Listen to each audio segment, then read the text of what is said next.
Welcome back to the sweatshop, boys and girls. Today we are doing rear shocks on my 2009 Subaru Forester. Of course, we are looking at the back of the car, which means we are doing rear shocks. It's kind of bouncy in the back end, so before my shocks damage my tires, I'm going to swap them out. What you'll need to do this job on your own vehicle is get rid of all the crap that you have in your trunk. And once you get rid of that, you can remove your tray as well as this board that comes in every single Forester. Once you remove the carpeted board, you'll have a cavity in the trunk that looks like this. It's covered by this little piece of plastic. What you're going to need to do is get a flat screwdriver and a pick to pull that plastic off. What you can do is separate it from the bottom first. Once you separate it from the bottom, you got to work it down so that these tabs up top here slip out. Then you can see the 14mm bolts you'll need to access on either side in order to remove the top hat of the shock. Of course, it's extremely hard for me to show you removing those, so without further ado, just go ahead and remove your 14mm bolts. Word of advice, try your absolute best not to lose those bolts when you take them off. If not, time and this little guy here will become your best friend. I don't think it'll be easy to get it out from anywhere in there with your fingers without this tool, so yeah. Now, obviously, once you have disconnected your two bolts from the top hat, your shock is now free from the top. Unless you live in Canada, where Rust-Tite will definitely hold it there for you without you asking it to do so. Your next step here will be to release this bottom bolt here. On my car, it is located right here. There is just a bunch of dirt and mud that I'm going to have to get rid of. I believe it is a 17mm nut that you have to take off. Take the nut off first. Once you hammer the nut off, you can then work on the bolt. What we need to pray to God and hope for is that the through bolt here, specifically on the shock, is not seized in place. If it is, it's really gonna suck. We'll end up having to burn through the bushing and possibly replace this bolt, which would really suck for me because it is after hours on a Monday, so there is no possible way for me to get home. But folks, I have a wife, thank God. I hope she loves me enough to come out and pick me up if I do need a ride home. Yeah. I didn't think this one through before I put this on the hoist. Damn it. Okay, let's get to her. Well, boys and girls, I said my prayers this morning. I hope to God this thing comes out. If it doesn't, wish me luck. I didn't take my vitamins, but that's what the gun's for, so it doesn't really matter. Okay, get your favorite 17mm with a gun and hit it. Okay, God loves me. Because as you can see, this guy here rotated, which means it is free within here, my friends. If you have that happen at home on both sides, jump for joy, because the things that happen when you have to sometimes burn those bushings out. All my Honda friends out there and people who have seen setups like this on JDM cars will know exactly what I'm talking about, and definitely will feel my pain if they live in the Rust Belt. Yay, success. Now we get a ratchet, or wrench, sorry, put it on this side here and shoot the bolt out.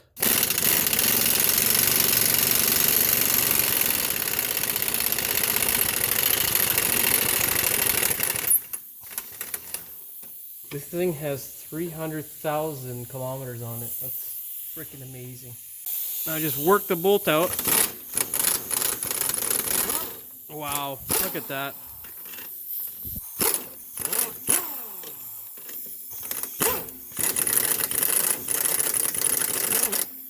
That's amazing. That bolt has been in there in the Canadian winters up here in Toronto, where we salt before snow is even a thing in the sky. And it is in spectacular condition. Thank you, Subaru. Good job. Now, I don't know if I'm doing this the easiest way possible or not, but my goal is, because my car is so old, I don't want to take off all sorts of stuff that potentially could be a pain in the ass for me later. Essentially, what I have done and what I'm going to show you on this side is I'm going to stick my ginormous 56-inch pry bar between this section here and the lower control arm, right where the shock is. I'm going to slowly pry down as much as I can on the lower control arm, therefore allowing the shock to stay higher than the control arm. That way I can sneak this portion, that portion there of the shock out. I use a smaller 24-inch pry bar to sneak it along to the outermost point that it will go of the lower control arm. There is a slight divot here and divot there that's kind of hard to see in the frame that I have it in right now, but essentially it won't hold this bushing. Yeah, this is definitely not the easiest of jobs to do. If you're doing this on the floor, holy crap, it's gonna suck. If you're doing this on a hoist, it will make it considerably easier. It's not the hardest of jobs to do, but it ain't the easiest either. It takes a little bit of skills. So you can see the pry bar there. The longer the better. If you have a friend, always makes things better. As most of my viewers will know, my regular viewers, I don't have a friend in the shop, unfortunately. I am by myself, so my tools are my friends, which sometimes they're kind of useless, but what to do?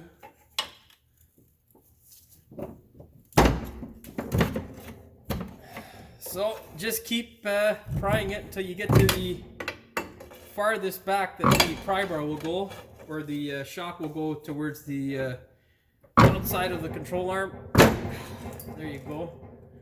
And now what we have to do is put as much force downward as we can, and at the same time push this guy up and out this way, and then we'll be able to slide the complete assembly out. Okay.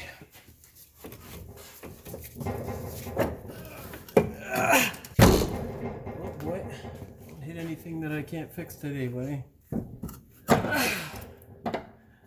And then just shake it loose and get rid of that rust tight, and voila, boys and girls, there is your shock. Now, the most important thing I can tell you to do with your shocks before you disassemble them is mark them. If you put these shocks together without marking them and they, for whatever reason, are not in the correct position, you will not be a happy camper. No one wants to take these things back in and out. If you just saw how I pried those things out of the car, not going to make your life easy if you screw it up. So mark the thing properly, and then you can go ahead and start disassembling it. You'll need a 14mm socket in order to twist off the tops of the top hats on the shock. Be sure to use a proper spring compressor. Do not use some janky crap like zip ties and stuff like that, because if these things are under all kinds of pressure usually, and if they come out and hit you, it's not going to be a good day. So do it properly. You can go to a local shop usually if you don't have a spring compressor, and they will either rent you or do it for you and charge you a small fee, but don't be an idiot. Don't risk your safety. So this is the strut compressor that I use. This thing is a wall mounted strut compressor. It is awesome. I love it. Never had any issues with it. Makes the job so much less stressful and so much more less dangerous, which is the two things you really want to avoid in your life. With it secure, what we need to do is just take a little bit of pressure off of the actual strut here, where this bolt. We'll get a 14mm and now twist this nut off. Get a 14mm flex socket and just blip the throttle on your gun until the nut starts to come loose.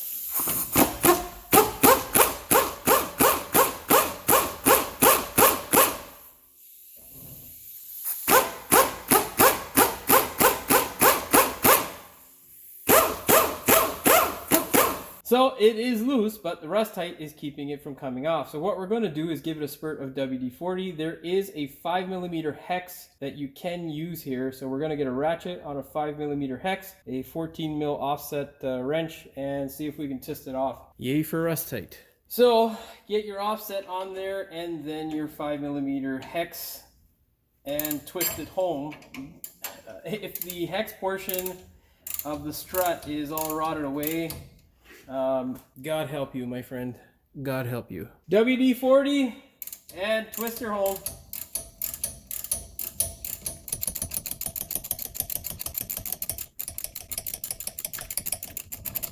Okay.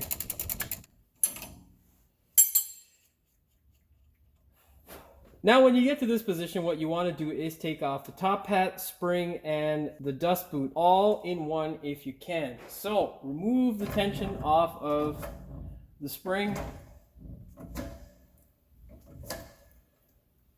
And there you go. You can see that our dust boot's not going to come out. That's not really crucial. What you're essentially trying to do is keep the alignment of the spring and the top perch together. You want them not to separate because it's just less things that you have to line up later on.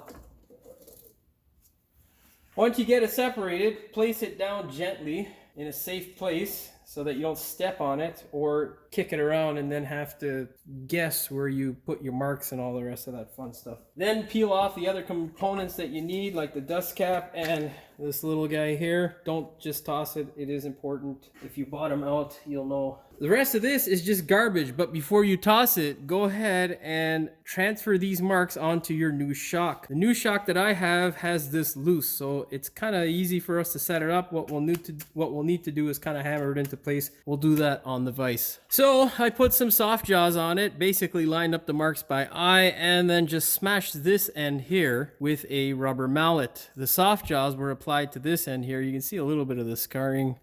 Realistically, you don't have to go crazy. Just make sure you tap it into place. You can always, knock it out again if you screw it up slightly, and just do it over. Here's a word of caution. I picked these up off of Rock Auto. They were relatively cheap. They are made in the USA, but there are a few differences that I really don't like. This bushing here, for one, is really small in comparison to the stock one. The stock one's much beefier. It's much nicer.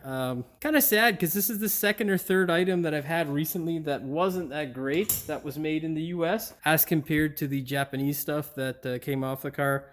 What to do? I'm almost certain that it's much better than stuff that I'll find in China, so it is what it is. It is a reputable name as well. It's Monroe. So I know there's another popular YouTuber out there who swears by another brand and says that these guys are complete crap. Realistically, I've installed these guys as well as the others, and they both have problems, and they're both relatively good.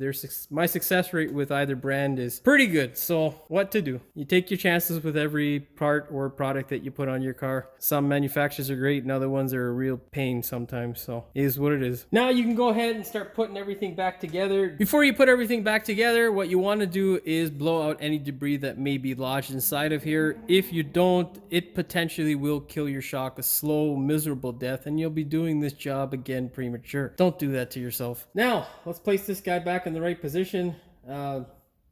Your guess is as good as mine. I think this is the top portion. Goes like that, yeah. This guy is the top. Yeah, work it on there.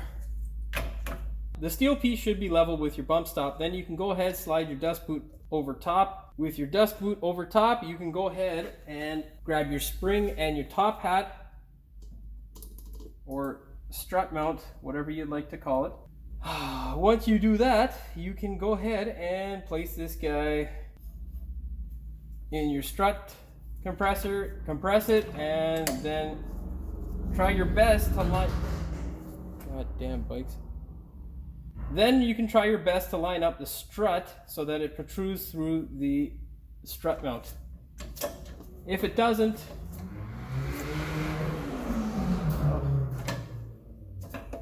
Freshway Raceway, buddy.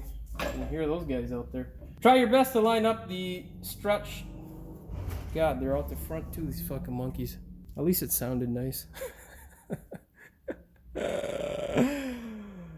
Okay, so when you're compressing your spring, try your best to get the shock through the top hat without it touching and bottoming out and then pushing the shock into itself.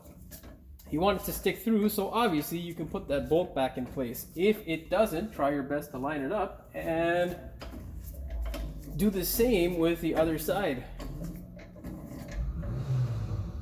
All right, there you go. First time is not the charm. What they say, third time's the charm. Once you get it close, keep going down until you see it protrude. You should have at least a ½ inch of tread exposed, and then you can slip your lock nut on and go ahead and tighten it up. I swear to God, come on man.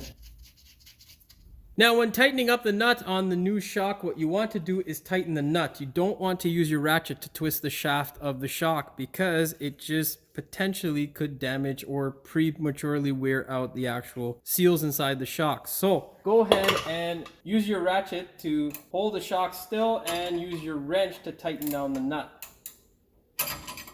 This is going to be a fun, long process, which I'm pretty sure nobody wants to see me do. So basically, you don't want to be anything more than, I'd say, 15 to 20 foot-pounds Go ahead, tighten up your nut with your 14mm wrench and your 5mm hex installed. Do not over tighten it and don't under tighten it, of course. I couldn't find a torque spec for it. Just use your discretion. Don't go all gorilla-like on it and break the thing. Now that you're ready to install your shock, what I like to do, and you guys should probably know this by now from watching all my videos, is put grease and anti-seize wherever you can to stop the rust tight from being a pain in the ass. You can see there that I've coated the top hat in grease. I've tried my best not to get as much of it on the rubber portion because grease and rubber aren't best of friends. Then we've also put grease, a little bit of grease there on the inside, and we have put some grease just here so that when we tighten this guy down, it'll block any moisture from going in there. We're also going to lather the hell out of that bolt with anti-seize and shove it back in there. Don't forget to put this thing in back the appropriate way of which it came. My marks were on the outside, so yeah, let's get this thing back in there. It's exactly the same process as it was when you took it out. What you want to do is get your bolts up top to line up. Then you're going to grab this ginormous pry bar on the other end and pry down as much as you can, all the while trying to sneak the shock in to place. Don't put your hand where I put it because if the thing slips, it's gonna suck. So you get a heart attack, man. Okay, I think that's in. Yeah. Okay. Catch your breath, and then you will take your pry bar and try to wiggle this guy into place. As you try to pry the shock into place, what you want to do is yank down on it a bit. The tricky thing is you don't want the bushing or that little rubber piece to twist. You want it to go in completely flat into the control arm. So try your best to prevent it from twisting, otherwise it will be a pain in the ass to get it to sit in here. Just keep working away at it. Once you get it into that position, try your best to line it up. What you're going to have to avoid is the actual bushing in here, that little piece there for the shock, which is out of frame, of course. Basically that bushing that we try so hard to get out, we're going to get that bushing, we're going to try our best to get that bushing not to twist so that we can actually wiggle this guy in here nice and flat. Otherwise, it'll just be a pain in the ass. I'll do that off camera because there's going to be an excessive amount of profanity, which YouTube doesn't like. Wish me luck, boys and girls. After a torrent of F-bombs, finally, the shock is in position. What I have done so far off camera is put some anti-seize and grease as a combination on my bolt. Double the protection is sometimes better, and as I'm sure most of you know out there, it isn't always better. So let's go ahead and slide this in. So what you're gonna do is sneak your pry bar in here to assist. We're going to slowly, oh come on buddy, it's nighttime. I'm ready to go home. You wanna be a dick? Okay. So this is not cooperating quite nicely. So what we're gonna do is sneak our pry bar in there. With our pry bar in there, we're gonna sneak this end of this pry bar. Oh, rust in the eyes. After another bout of Tourette's with multiple swear words, what I did was use a small pry bar to get around the base of the shock here. It's a bit tricky, and then sneak this bar in, the tapered bar, so that way we can wiggle this guy around and sneak the front end of the bolt in, and then we can place our nut when we have the bolt all the way through. The way you get the bolt all the way through is by using a percussion instrument. The better the percussion instrument, namely a hammer, the better, because you can take out more aggression successfully with it. When you go to take your aggression out successfully with it, be sure not to damage anything in the process, because then you will want to jump off the top of the building. Okay friends, let's commence with this show. Wiggle the bolt in there as best you can. Get your percussion instrument, preferably would be metal, but we're not doing that today. Smash home the bolt and then place your nut in position. We can go ahead and torque this. Of course, you'll have to load the suspension up. So we'll be torquing this on the floor because we can access it with the vehicle at normal height. Do not torque this right now up in the air, because then you will damage the bushing inside the strut prematurely, and that will wreck your strut, and you'll hear some clanging from the back of this thing. And needless to say, you won't be happy. Now before you go ahead and put it down, obviously run the bolt up. Do not tighten it. You should be able to still move it by hand. Then you can go ahead, lower your vehicle, and then rock it. Well, I'll show you what to do. Now go ahead, lower the vehicle, and then we'll torque it and put everything back together. Thank God. Once you lower your car and get it off either your hoist or however you jacked it up, you want to roll the car back and forth so that it sits in its natural position. What happens often with these vehicles is when you lower them, the wheel will sit higher than usual. Once you get it sitting in the normal position, what you want to do is get someone who is quite fond of McDonald's, Wendy's, KFC, who is a bit larger, to get on the back here and literally jump on the vehicle. You want them to put their weight somewhere in this region here. All you got to do is place your weight on either side and get the vehicle going up and down so that the shocks balance out and that your wheels and shocks are sitting in the position they would naturally sit. Then you can go ahead and torque your bushings. What you're going to have to do is basically have a setup like this where you employ the use of an extension and the socket. You're going to use a wrench on the other side of the bolt to torque this thing. Do not torque the bolt, torque the nut. The torque spec for this specific bolt and nut combination on the bottom part of the shock is 89 foot-pounds.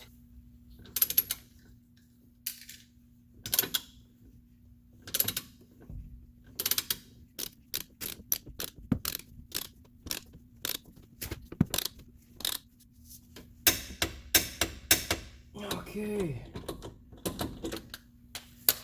Of course, do the other side and then we'll do the top bolts. Your last step on either side is to torque those two strut mount bolts to 22 foot-pounds per side, and then you are good to go. Go ahead and put your guard back. Goes in like that first. Slide that out. Come on, fit those fucking tabs in. Okay. Don't forget to put this guy back. It's much easier with two hands, I promise you. Do that on either side. I probably didn't get even any of that in. Great. Okay. Don't forget to put that cap back that hides your strut tower and you are good to go. The last step for everyone is going to be to put their junk back into their trunk along with the floorboard for their trunk, and that's all she wrote for the Forester. Well, boys and girls, that's that for the Forester. We are all done. All you got to do is take it for a test drive and make sure the thing is actually fixed and there's no more hopping around in the back end of your car. Of course, if you like the video, please like, share, and subscribe. Don't forget to hit the notification bell so you never miss one of my new videos. And as always, thanks for watching. We will see you in the next one. If your bolts are rusted, it can turn into this is too much for the beginning. I think these shocks, it's kind of bouncy in the back end, so I think these shocks should solve all my issues. I'm a mechanic. I don't think I know. Damn it. Then you can see your 14 mil. It's kind of hard to see, Jenny. We're not too late here. We can turn back and put this thing back together. Fuck, why did I pick this as a living? Fucking idiot. You will need a 14 millimeter nut. To do now is stick a... Oh, that's too much noise. The shock assembly. You want to take... Oh, fuck. The metal piece should be level with this... what is that again? Damn it. Pry bore. Fuck me, that's hard. Oh god, yeah. Now my hands are all fucking greasy. Ah, that's so much rambling. Jesus Christ, that's fucking... You gotta put a lot of pressure on that fucking man. Oh, fuck you. Fuck you, man. Can't fucking see, I'm getting cranky. This is the proper way to do it. So, yeah, no fucking choice. Ah. Well, boys and girls, that's that for the Forester. If you liked the video, please like, share, and subscribe. And don't forget to hit the notification bell so you never miss one of my new videos. And of course, oh fuck.